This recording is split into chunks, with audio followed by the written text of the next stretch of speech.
ଶୀତ ଦିନର ଆସୁଥିବା ଫ୍ରେଶ୍ ଫ୍ରେଶ୍ ମୂଳାରୁ ଆଜି ଆମେ ବନେଇବା ମୂଳା ଟମାଟୋ ଚଟନି। ମୁଁ ପୁରା ସିଓର ଆପଣ এই ଭିଡିଓ ଦେଖିକି ଆପଣଙ୍କ ପାଟିରୁ ଲାଳ ଗଡ଼ିବ। ସେଥିପାଇଁ ଭିଡିଓକୁ ପ୍ରଥମରୁ ଶେଷ ପର୍ଯ୍ୟନ୍ତ ଦେଖନ୍ତୁ। ଆମ ଚ୍ୟାନେଲକୁ ଯଦି ସବସ୍କ୍ରାଇବ୍ କରିନାହାନ୍ତି ସବସ୍କ୍ରାଇବ୍ କରିନେବେ। ଫେସବୁକ୍ ପେଜରେ ଦେଖୁଥିଲେ এই ଭିଡିଓଟିକୁ ପେଜଟିକୁ ଫଲୋ କରିନେବେ। ନମସ୍କାର, ଜୟ ଜଗନ୍ନାଥ। ମୁଁ ମୋ ଚ୍ୟାନେଲ ସିଜନ୍ସ ଆଣ୍ଡ ବାଇଟ୍ସରେ ଆପଣ ସମସ୍ତଙ୍କୁ ସ୍ୱାଗତ ଜଣାଉଛି। ତାହେଲେ ଚାଲନ୍ତୁ आमे रेसिपीटी स्टार्ट करिबा। रेसिपीटी पाई देखंतु मु गैस ऊपर एठी प्यान बसे नेछि। प्यान को आमे गरम होबा पाई दबा आउ सेइथिरे आमे पके नबा गोटे बड़ चामच रिफाइन तेल।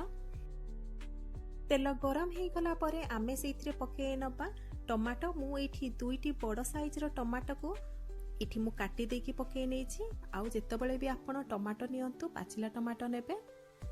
এই রেসিপিটি পাই আমি টমাটো টিকে সময় ভাজি নবা যা ফলরে কি আমার টমাটো যেতবে আমি বাটিবা সে সফট হয়ে যাইথিব। তা সহিত এইথিরে আমি পকাই নবা কঞ্চা লঙ্কা। আপন নিজ রাগ খাইবা অনুসারে কঞ্চা লঙ্কা को ऐड करिवे। एबे पकाई नबा सेइथिरे आमे अल्प किछि रसुण पाखापाखी मु एठी 5 रु 6 कला रसुण को तार चोपा छड़ेकी नै जाइछि। एई सब जिनिस को आमे एबे शैलो फ्राई करि नबा। आपण चाहिए एई मोमेंट रे आपण ढांकुणी घोड़े की मध्य भाजी पारिबे। जेतबेले टमाटर गोटे साइड हेजिबो ताकू धीरे से आपण पलटी देबे आ तार अपोजिट साइड टाकू भलो भाबरे सेकिया पई देबे। एई परि भाबरे देखंतु मु टमाटर दुई पट साइड को भलो भाबरे सेकी नेछि। जेतबेले टमाटर आपण दुई पट साइड को भलो भाबरे सेकी नेबे गैस फ्लेम को बंद करि नेबे। देखंतु मु एठी ओल्टे की देखौछि आपण को टमाटो धीरे धीरे सेकी हे गलानी भलो से। एबे आमे ताकू गैस बंद करि दबा। ता सहित रसुण आ कच्चा लंका मध्ये हमर टिके सालो फ्राई हे गलानी। एबे गैस बंद करि दबा आ एई सब जिनिस को आमे ठंडा हबा पई दबा। ठंडा हे साला परे ही आमे ताकू बाटिबा। एबे सेई भितरे चलंतु आमे मूला को रेडी करि नबा। देखंतु मूला को मु नै जाइछि। एठी मु दुईटी बड़ साइज रो मूला को नैछि भलो भाबरे धोई देइछि। ता सहित आमे याकू चोपा छड़ेई दबा। मूला को आमे इथरे कंचा बाटिबा, बिल्कुल भी ताकू भाजीबा नहीं। ता सहित आपण मूलार परिमाण को टिके बेसी रखिबे। ए चटनी रे देखिबे तार फ्लेवर भलो आसीबो आ बास्ना मध्ये बहुत भलो आसीबो। कंचा मूला पकेइले तार अलगा ही स्वाद आसी थाए। सेति कंचा मूला पकेइबे।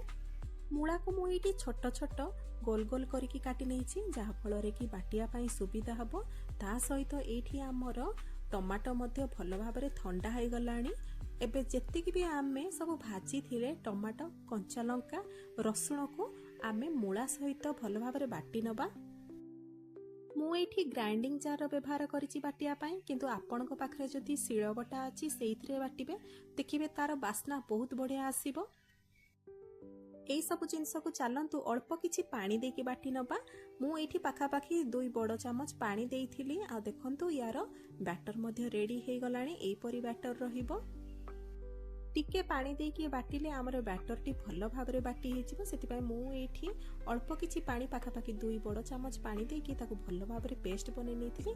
देखंतु ये पूरा तार टेक्सचर एई परि रहिबो। एबे आमे सेइथिरे ऐड करि दबा कटा होइथिबा पियाज को। ता सहित ऐड करि दबा कटा होइथिबा धनिया पत्र को।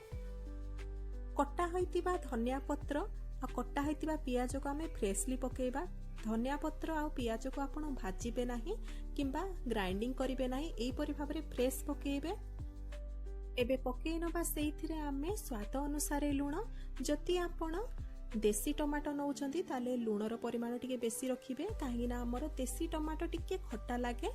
लूण को देकी आमे भलो भाबरे एठी ताको मिसेई नबा। देसी टमाटो नैथिले ए चटनीटी खट्टा लागिबो। आपण सेइथिरे आउ खट्टा ऐड करिबा दरकार नाही, किंतु जेहेतु मु एइथिरे देसी टमाटो नै नथिली सेति पई शेषरे टिके खट्टा बढ़ेया पई मु एइथिरे ऐड करि देइछि लेंबू रस को। फाळे लेंबू को मु एठी चिपुडी नैछि। लेंबू रस को पके देकी मु ताको पुणी थरे भलो भाबरे एठी गोळेई नैछि। किंतु मने रखिथिबे जदि आपणक चटनीटी ऑलरेडी खट्टा लागुची ताहले लेंबू रस किछि ऐड करिबा दरकार नाही। सेमिति आपण ताको एन्जॉय करि परिबे। एबे देखंतु लेंबू रस ऐड करि दबा। आ ए चटनी हमर एबे गोळे सल्ला परे पूरा रेडी हे गला।